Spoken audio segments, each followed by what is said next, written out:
Well, hello. It's time for another exciting episode of Pens in Use. This is the show where I talk about the fountain pens and inks I've been using throughout the week. So let's dive into it.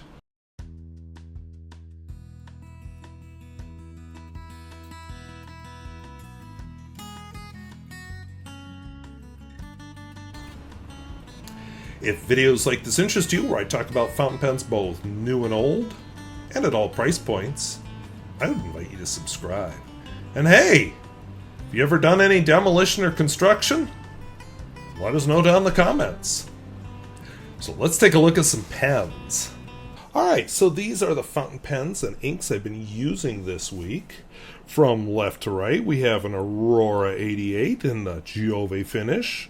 We have a Aurora 88 from the late 1940s, early 1950s. We have an Aurora 88 that's orange. Orange, you're glad I brought it. We have a Nakaya standard writer. We have a Pilot Custom 823. We have a Geha 326. We have a Montblanc Monte Rosa. And we have a Pon Senior. As always, we'll be doing the writing sample in this cognitive surplus theory notebook. I will just mention it's June 20th as I film this, to be honest.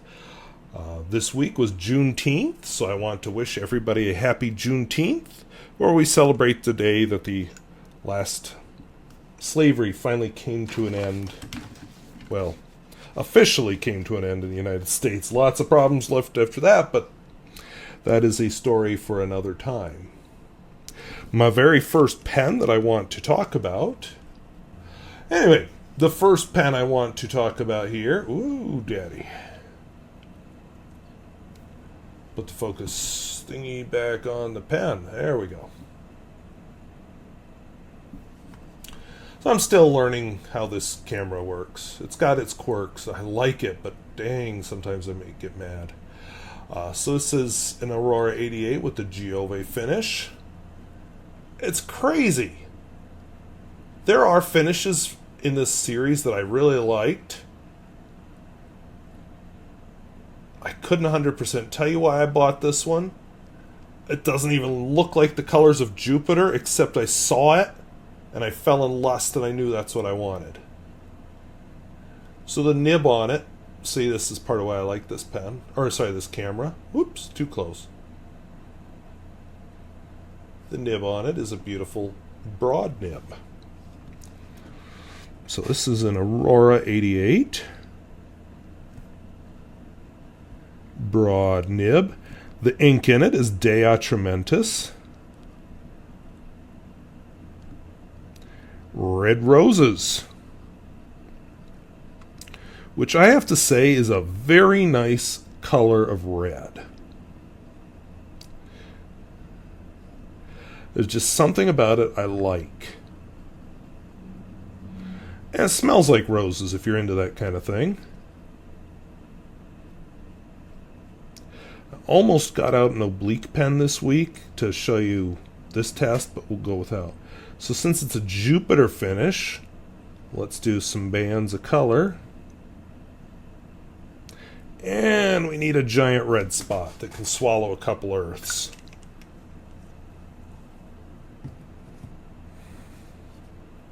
Woohoo! I'm going to run out of creativity with these pictures one of these days. Alright, my next pen, there we go, is this Aurora 88. The finish on the cap is what's called Is it Nick Argenta? I feel like it's not. I have one that's Nick Argenta. This one might be... Yeah, I think this one is... This one might be silver. If you can make that out, you'll see why. Anyway, a little more modest than its modern version. Just a plain semi-hooded nib. And yet, you start writing with it.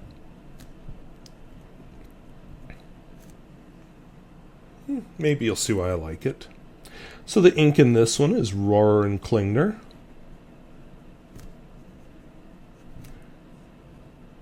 So I was looking at what inks I'm most likely to use up next.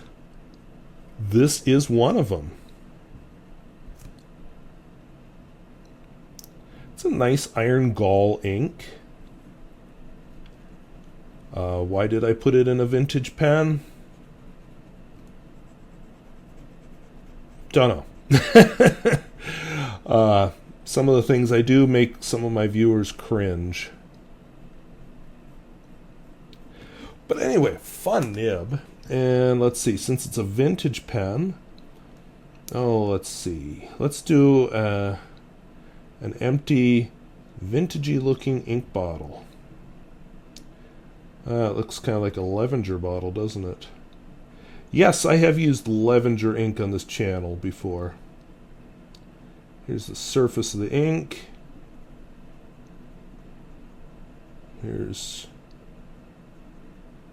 There. Does that look like a semi-empty ink bottle to you? But yeah, that's one of the 2 bottles I'm most likely to run out of next. Okay, 3. As it turns out, this next one I'm going to show you is getting pretty darn low also. Wasn't very high to begin with, to be fair. This is another Aurora 88. Inked up mostly because it's June and I need a rainbow of colors, and I think I've got my red and orange so far, so we'll have to figure out a yellow and whatever colors I'm supposed to have for June. Does he remember from one year to the next? No, he does not. Let's try something slightly different with the lighting here. Oh, yeah. Night and day. Like I said, part of this is learning to work with the camera, part of it's learning new cinematography. I bought new lights a number of years ago, so I've had these for a while, so no excuse on that. But the camera is still new-ish. I should have figured it out by now. I haven't. No excuse. Oh, you see that? That's one of those things that this pen's been doing. So when I first go to write with it, I struggle with it. And then I get going, and then I can fill page after page. But that first little bit, it wants to railroad. I got ink starvation and all kinds of issues, and I have not figured that out.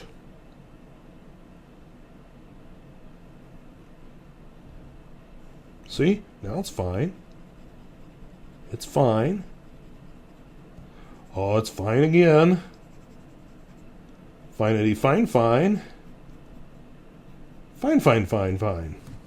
So I don't know why it wants to railroad.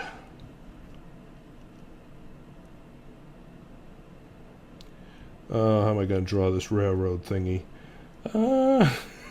Let's draw it coming straight at you. How about that?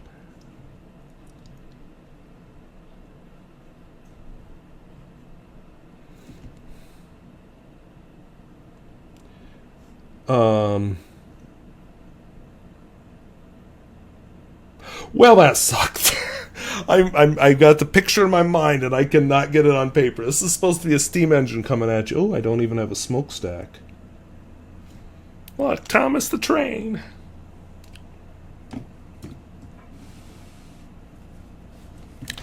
My next pen. Woo! Got so excited I hit the microphone. The next pen. Yeah. Beautiful Nakaya. One of these days, I want to buy one more Nakaya. I saw that nibs.com is no longer selling them, and I'm not in a financial position to buy one right now anyway, because I spent all the money on the camera you're watching this through. But once I get that fund built up again, I would love to buy one more Nakaya. I want the one that has the Ascending Dragon on it. So this is a soft flex, and nibs.com ground it to be extra flexible. I don't want that. I want the Dragon one to be a regular pen that I can write. Maybe a soft fine, but without any adjustments. The ink in this is Sailor Jentle.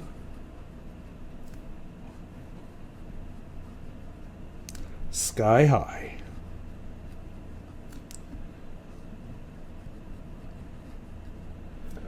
Which is very pretty.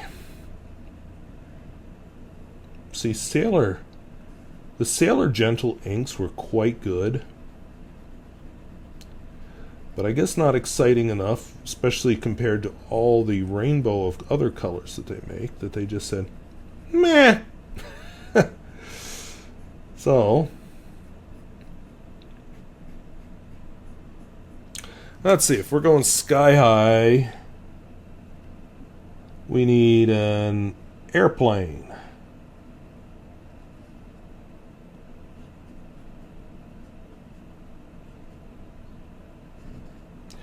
You know, I've drawn airplanes before for this ink. This is quite possibly the worst airplane I've ever drawn in my life. Maybe before I film these episodes, I should actually spend like 5 minutes thinking, what you gonna draw for each one there, squirrel? Okay. We're gonna do another Sailor Jentle ink. This one is a Pilot Custom 823. It's in the smoke finish. We were just talking, I think this last week when I did my live stream with an ink guy. We were just doing, we talked about this nib a little bit. By the way, if you have some ideas of other people you'd like me to interview or do a live stream with, or not a live stream, just a video with, let me know down in the comments. I have one. I'm not going to spoil the surprise till it actually gets scheduled, but I have one planned soon with a particular pen person.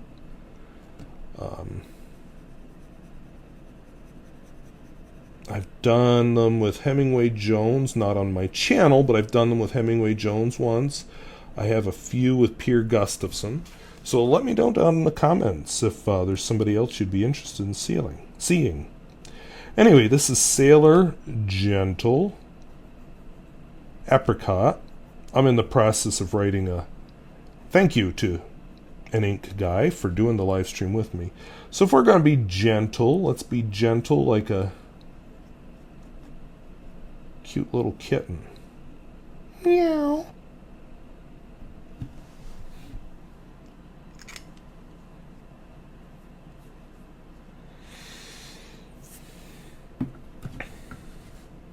And then my Geha 326. Maybe not the most exciting pen, but I kind of like these slim black vintage pens that cost 12 Deutschmarks and 50 Pfennig. Oops, forgot that was a cartridge converter. This one, I'm going to mention this later, but just so you know, I did a video this week on the reserve tank in the Geha pens. That's the switch used to activate it. And no, you don't get inky using it. Oh, it's already pushed in. Yay. Why is it already pushed in? Well, because I filled it with this, which is a platinum converter, and it just doesn't push the reserve tank button down like it would if I used a Geha cartridge. So this is a Geha 326. I don't know what nib's on that. Does that look like a fine to you, maybe? Doesn't say. It just has a P. I thought that was the nib size, but it turns out the P was just how they marked if they were cartridge fillers. The ink in this is Atramentis. Violets. A nice, pretty, kind of unassuming flower. That's why they talk about shrinking violets, because it's not one of those that you, oh wow, you are just the flashiest little flower I ever did see. It's one of those that just kind of quietly hides, and you don't really notice it until you're really looking for it. And then you say, oh, wow, aren't you just the prettiest little thing? I think they got, going by memory, I think they got the color right. I can't remember if it has a smell or not. Let's see, what do we do for a reserve tank? Well, one of my viewers mentioned motorcycles. So let's do a motorcycle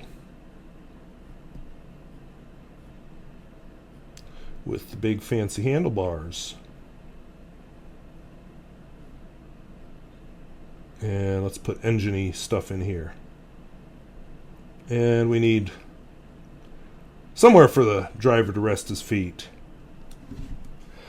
The reserve tank is kind of like some older motorcycles had a reserve tank where you could flip a switch and get the dregs of your gasoline out of it. Okay. And then we have the Montblanc Monte Rosa. Come on. And it comes complete with a partial bird splat.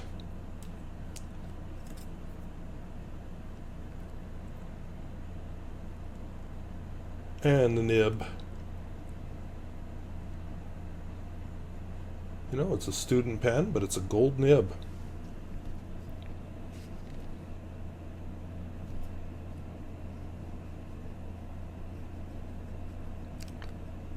So I did some work on this pen. I'm not happy with it yet. I want to get the nib more evened up. I've done a video on nib straightening, so I'll have to share a link to that. So it's getting better, but it's not there yet. Oops, EU, because it's French. Bleu Myosotis. And it's a very just nice understated blue ink. Is it my preferred blue ink? Not really. But it's a nice blue ink. It's good enough. We'll probably go all Parker blue ink when I'm done with all this. Oh, let's see. What can we do? Let's do a nib.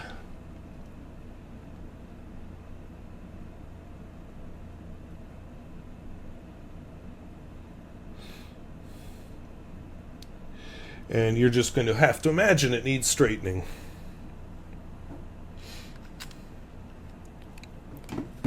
And my final pen is this very attractive. I'm going to have to next week. Maybe I'll. Oh no! Next week I got to do rainbow because I'm running out of June. But anyway, sometime really soon, maybe the week after that, I got to bring up a Parker Vacuumatic. Heck, maybe we can compare finishes.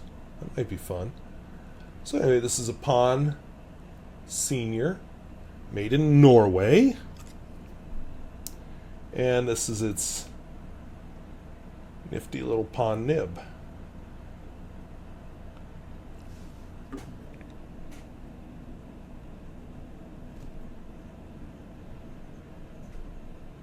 I don't know what size nib it is. It doesn't say.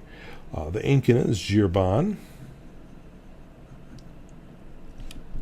Lidete. So when I said I've got two inks that are getting close to empty, this is the other one. One thing I was kind of sorry about when I looked at my array of inks this week, actually my Ackerman green is getting low also, so why did I not ink up a pen with Ackerman? Instead I've got two blue inks going. Don't know. Should have. So next week, maybe I'll ink whatever my green pen is next week. I think green's in the rainbow thing. Anyway, I'll ink my green pen with Ackerman. So those are the fountain pens and inks I've been using this week. I wanted to bring up one more pen. So earlier this week, I did a video on the Geha reserve tank feature. This allows you, when the pen is empty, then you flip a little switch that's on the back of the feed and you can get a little bit more writing out of it. Some of my commenters compared it to Harley Davidson apparently used to have a way to get the last dregs of your gasoline out of your tank. If you have an Aurora 88, so you saw two of them with this feature. When it's empty, you screw down the piston and then you can get a little bit more ink out of the pen. So Geha kind of does the same thing. So I had one pen, the one that inspired the video, called the Geha Boy, and I had a random piece of plastic that inspired me to take it apart in the first place to film, and which resulted in me filming that video. I don't know what that plastic does, but I think I've got an idea. So we're going to go back down there, and we're going to take a look. And I might release this separately as a short if it is possible. So let's take a look. So, dissection time. So this is the Geha Boy that I showed you last week. We might zoom in to look at some of this, but anyway, what I did to take it apart, you can see there's no loose plastic piece in here in the barrel, so I'm not going to bother taking off this piece unless I have to. But when I push the switch up, now you see that. It won't go down. Well, I guess it did. Never mind. So, I got this little bump down here. I hope that's in focus. Hit the switch. Up she comes. And I'm guessing that if it's full of ink, maybe it doesn't come down so easily as that. But anyway, what I did is I found out, oh, I can unscrew the nib unit. So it's ebonite. When we look, there's the little piece. Come on, autofocus. When I push up the switch, it pops up. And that's what you have. Now, the plastic piece stuck in there pretty good. There we go. There's the little plastic piece. So I looked up inside. So it's hard to tell, but there's a hole in there. So the piston does not go past about this point right here. Autofocus doesn't know what to do. Piston doesn't go past about here. So I looked at this, and as other people pointed out, it sure looks like there was a hole through it, like it was meant to have another plastic piece because it goes the whole way through. And I don't know if we can make this out, but we're going to try. The hole has like little sides to it. So it's like it's meant to not go straight. Like something's supposed to hold it in place. But hold it on to what? Don't know. So what I did, I saw green down here. So I just thought, well, what if I just drop it in there?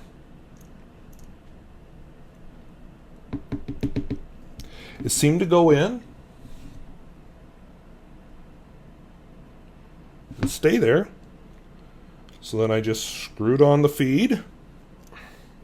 So it works better with the smaller end going in first. And it just seems to go in.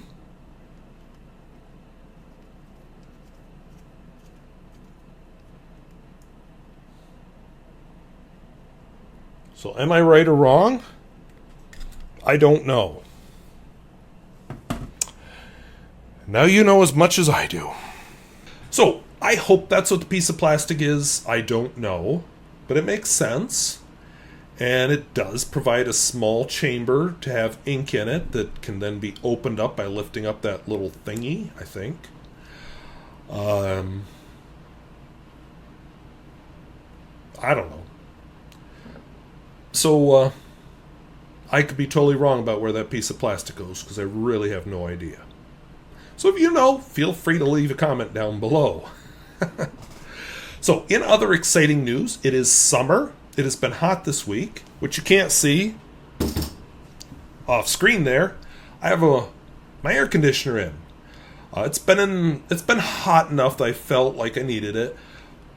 Barely. More, I put it in for the dehumidifying, because it's been humid hot. And I've lived too long in southwestern North Dakota. I am not used to humidity. So, it's been good for that. I guess not humid enough that I've had to open up the drain and drain it, because when you live in really humid climates, apparently this brand of air conditioner has a problem with that, but not for me. Anywho, what that's meant is out in the garden, things are coming up. I actually, we'll see if it continues, but I might actually be able to do an update video at the end of June. Now, if it hasn't changed enough by then, oh well. I will be able to do one in early July. Because more things are sprouting. Carrots are up. Swiss chard is up. Potatoes and onions are up. Lettuce is up. So I'm getting things up. Zucchini, squash things are up. I'm looking for a few more things to sprout. I haven't seen any beets yet. Oh, some beans are up. I haven't seen any beets yet, so I'm looking forward to them. I planted some decorative eggplant. I haven't seen a sign of them. And I've realized that I may have forgotten to plant anything in a part of my garden. How does that happen, you ask? Don't know. So, that'll be a project for me to work on next, to figure out what's going to go there. Something short-lived, like, I don't know, spinach or lettuce or something like that, I guess. Radishes are a possibility. Don't know how it happened. I'm sure I was just thinking, I'll come back to that, and never did.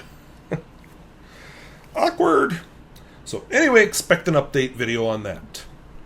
Now, with the hot weather this week, I was going to do some hiking and changed my mind.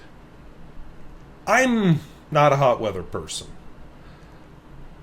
I'll force myself to be a hot weather person when I need to get things done, but I'm really not. When it's hot, I just want to sit around, lay around, do my doing in the morning and evening, and be indoors when it's hot. Because, that's how I roll. So I decided, why hike this week? Why force myself? Next week is supposed to be cool, and who knows, it could be the last of the cool weather for the summer. July is coming. So I decided next week I'm going to do 2 hikes for sure. Well, 2 places to hike. Where I hike at those places is still a bit up in the air. But one of the days I'm going to go down to the Black Hills. Part of my goal is to walk or to drive Needles Highway, Iron Mountain Highway, because I've realized I've never visited them in the spring, just in the fall.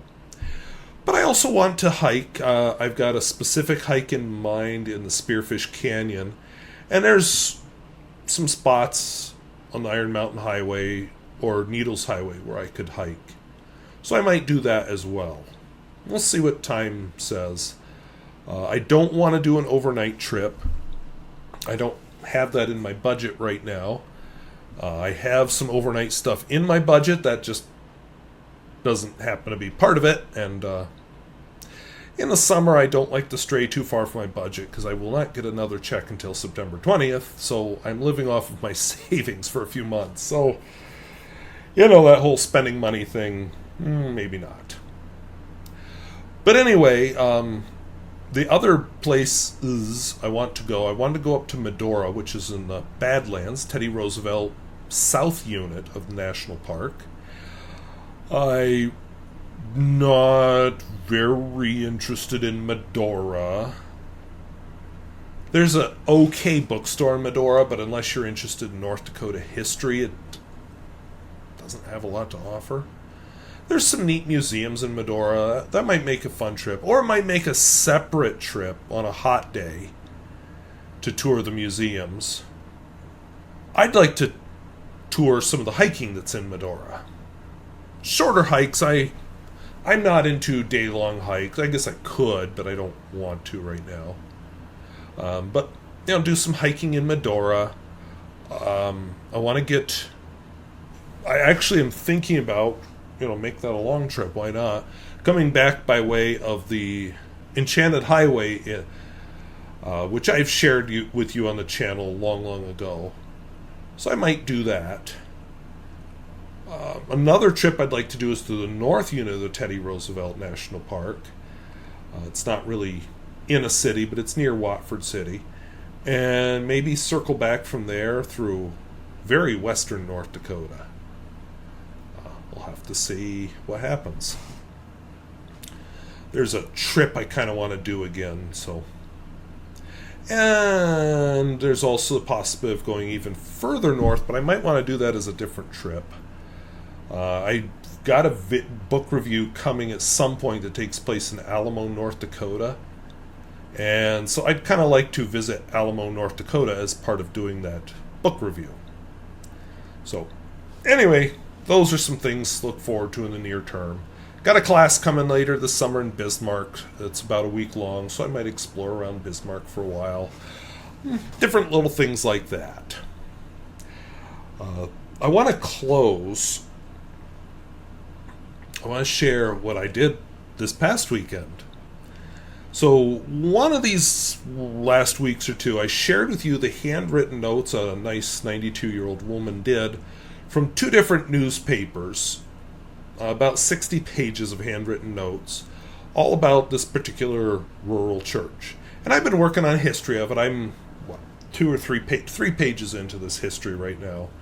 It is slow going to write, but I'm getting there. Anyway, so I'm getting into it, and but the church is a real building.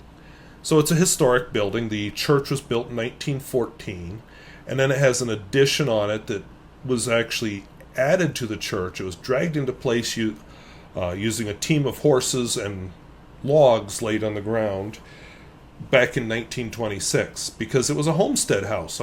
Nobody seems to know when exactly the homestead was built. But anyway, it was attached to the church in 1926 and turned into sort of a dining room and a kitchen. No running water. Back then there was no running water or electricity. But there's still no running water at the place. There is electricity. And they even updated the wiring about, 14 or 15 years ago. Anyway, 100 years, it's developed some issues. So we've worked on the outside. It has all new siding, a whole new roof. We've worked on the foundation. So the outside is as done as it's going to get. So we're working on the inside of this building because we want to preserve it for the future. It hasn't really been worked on. So what we did is we took out the drywall. First we moved everything that we could into the sanctuary of this church. But then we took out all the drywall.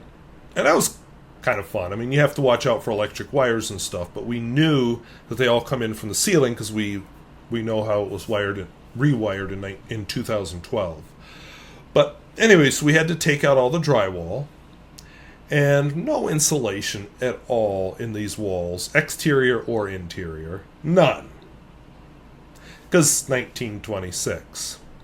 Now, at some point, somebody must have decided, no, we need insulation in this building. So they put some very thin fiberglass insulation in the ceiling. So the first bit of the ceiling we took down was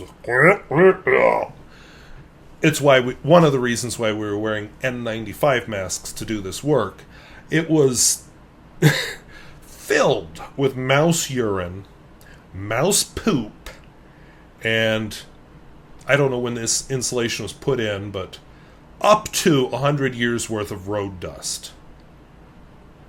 Plus, somebody had left random things up like there. We found magazines, we found a mirror, we found random pieces of lumber up there. It was weird.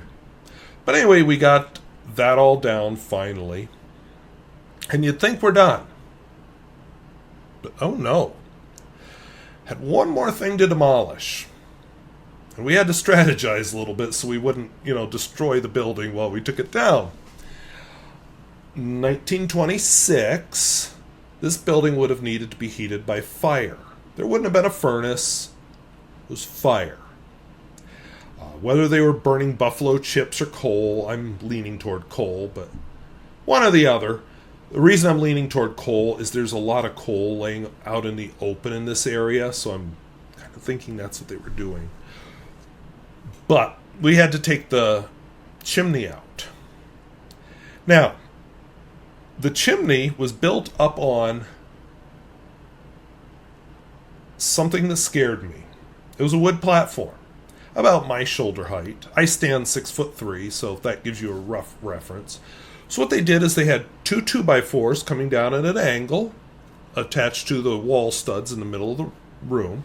So remember, it's a dining room and kitchen. The kitchen's narrower, so the wall wasn't in the center. And then they had two more 2x4s coming out parallel to the ground and connecting to these angled ones. And then there was a platform on top of that, wood platform, and then that's what they built the chimney on top of. So they built it straight up till it got to the ceiling. And then somebody must have said, "Hey, the hole's over there." So they had to angle the chimney, this brick chimney, to get to the hole in the roof, which was in the center of the building.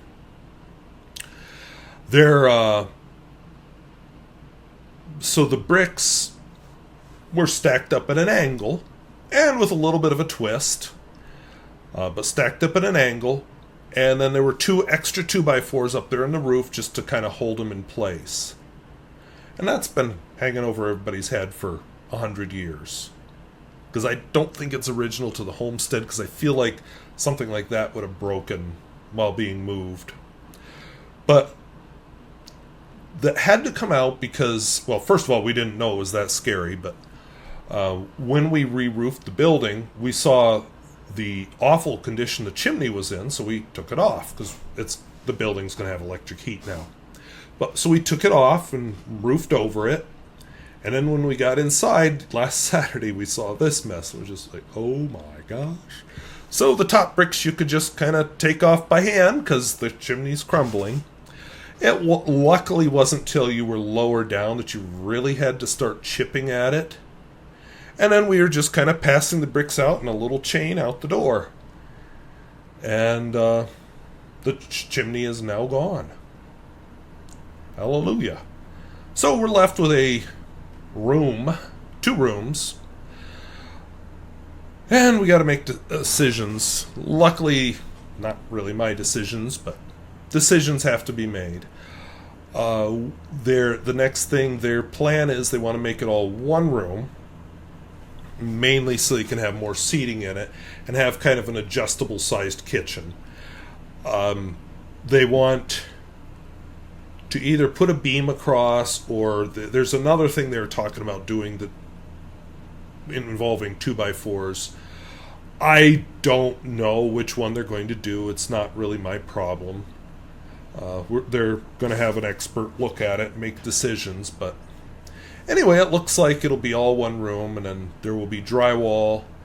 The drywall, I can put up drywall. I wouldn't want to do finishing on drywall. I've done it in my house, but I don't want to do it for something like this, because the drywall we took out, part of the problem was it was done by local people who weren't that good at it. Just be honest. So we want to have it done properly, and we want to have an electrician come in and wire it properly. There is the new wiring from 2012, but we want to get it up to code. And there's it's actually interesting to see the original wiring, which was put in the 1950s, has been chewed a bit by a little miceys. So that's cute. But anyway, that's our plan.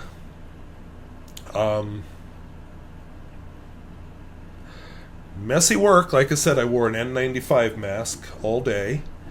I didn't want to breathe all that dust, and we had a whole box of them, so everybody was wearing them except for one guy. Who, whatever. Hope you don't get hantavirus.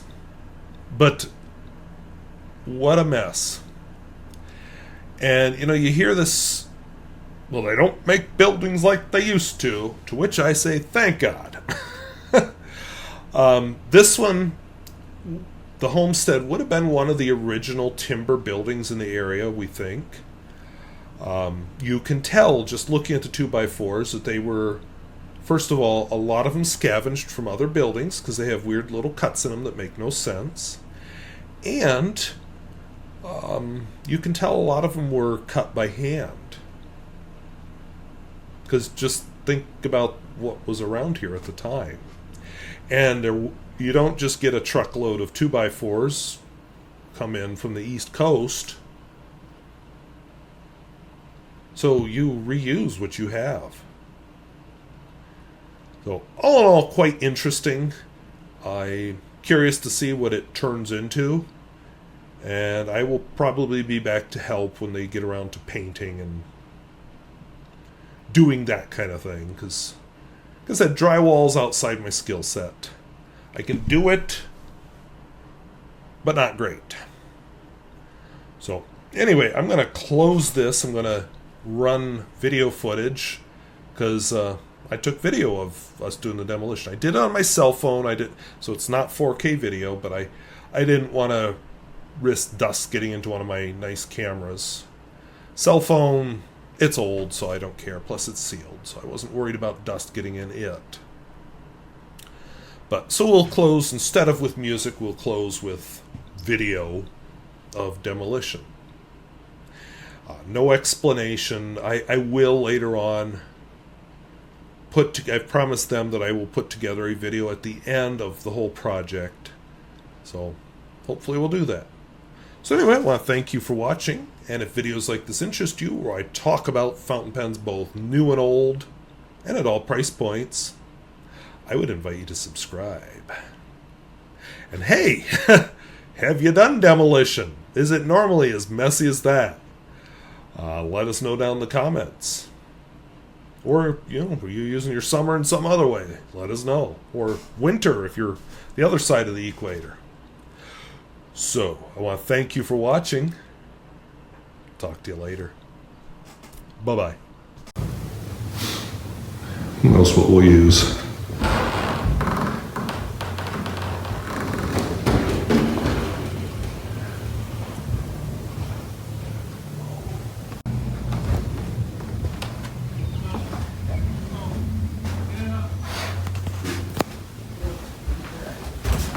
Oops. No, you're fine.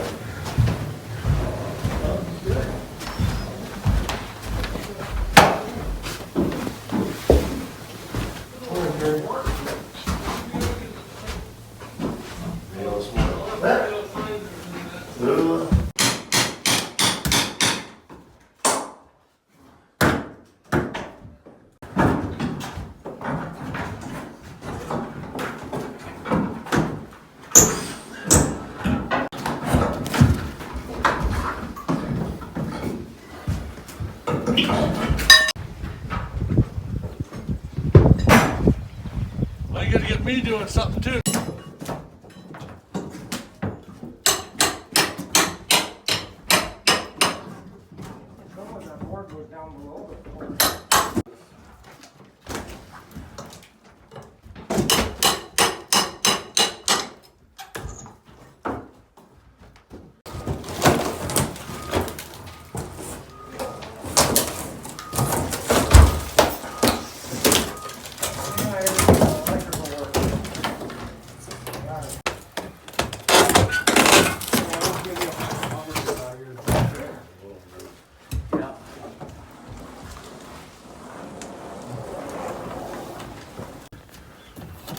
Bricks just lift right off. There's a gap on the south side. But I took it down and put it that way. I just wouldn't make a lot of comedy when you did next.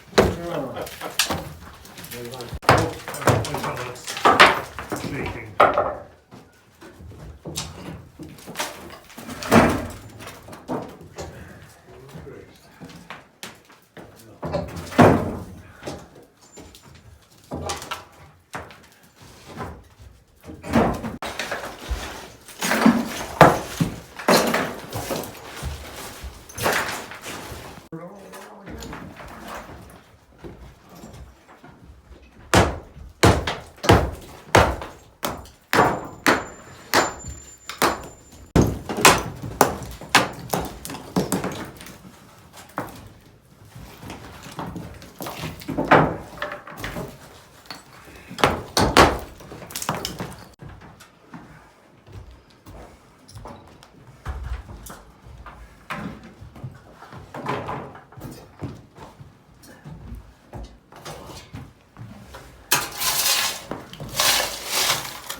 There's drinks in a cooler. Anybody wants a drink to go? Okay, I don't know whose tools, we're just gonna have to take them.